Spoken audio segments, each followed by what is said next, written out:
Luke 22, verses 66 to 23:25. At daybreak, the council of the elders of the people, both the chief priests and the teachers of the law, met together, and Jesus was led before them. "If you are the Messiah," they said, "tell us." Jesus answered, "If I tell you, you will not believe me. And if I ask you, you would not answer. But from now on, the Son of Man will be seated at the right hand of the mighty God." They all asked, "Are you then the Son of God?" He replied, "You say that I am." Then they said, "Why do we need any more testimony? We have heard it from his own lips." Then the whole assembly rose and led him off to Pilate. And they began to accuse him, saying, "We have found this man subverting our nation. He opposes payment of taxes to Caesar and claims to be Messiah, a king." So Pilate asked Jesus, "Are you the king of the Jews?" "You have said so," Jesus replied. Then Pilate announced to the chief priests and the crowd, "I find no basis for a charge against this man." But they insisted, "He stirs up the people all over Judea by his teaching.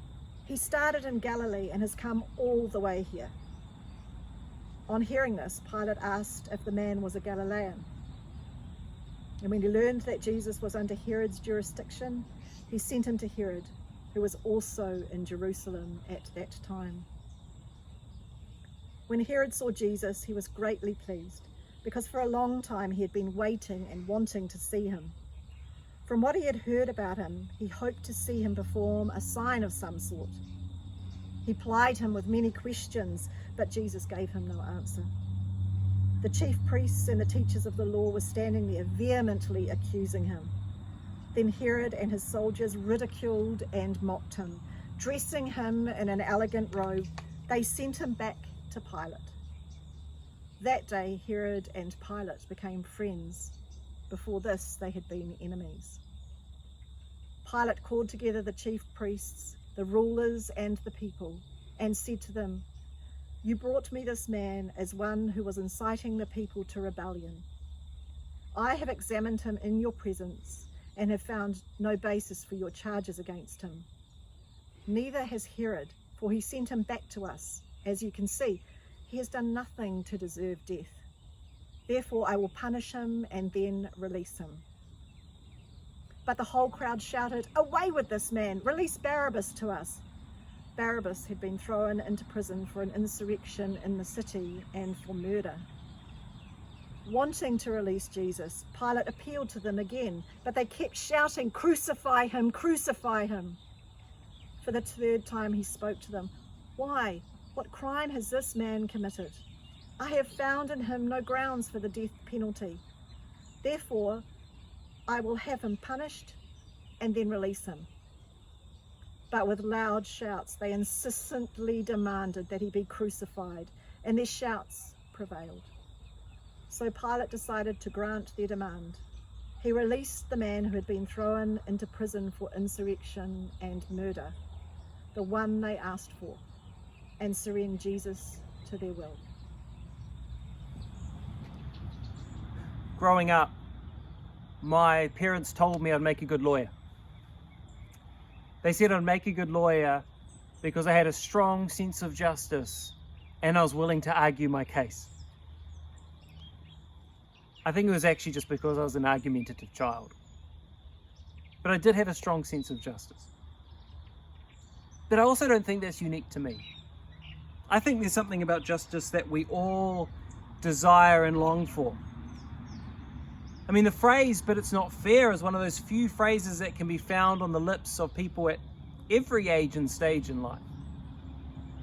And even when we disagree on what justice looks like, when we find ourselves arguing about what it means to bring justice in this situation or that one, even in our different perceptions, we're still arguing for justice.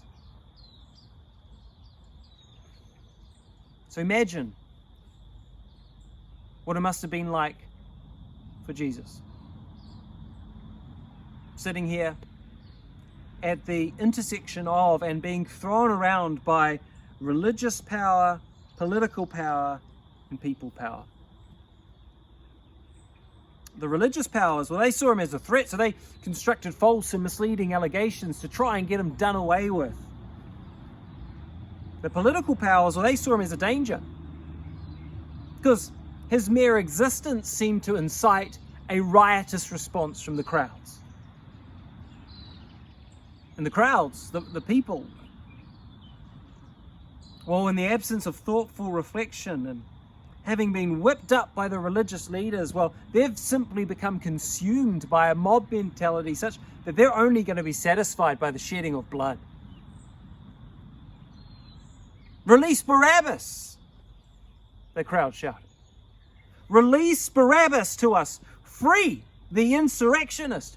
Free the murderer. It's Jesus' blood that we want spilled.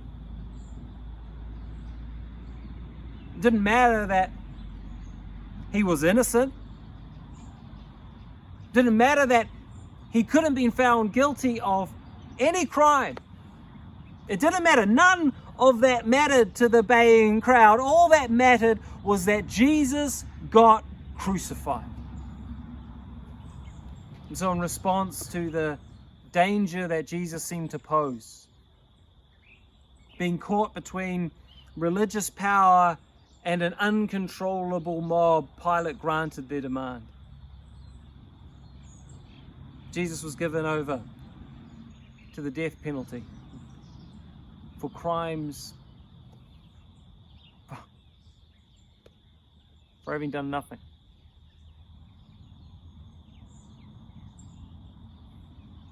Seeing Jesus standing there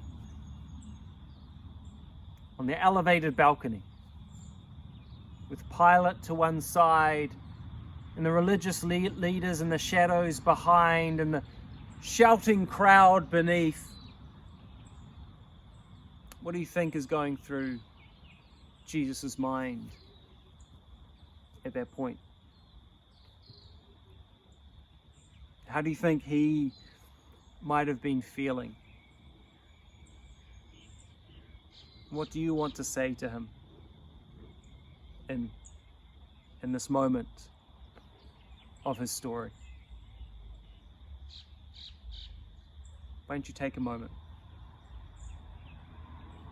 Gather up those words that you want to say and offer them to him in a prayer this hour. Because soon he will be led away to those who will enact his sentence.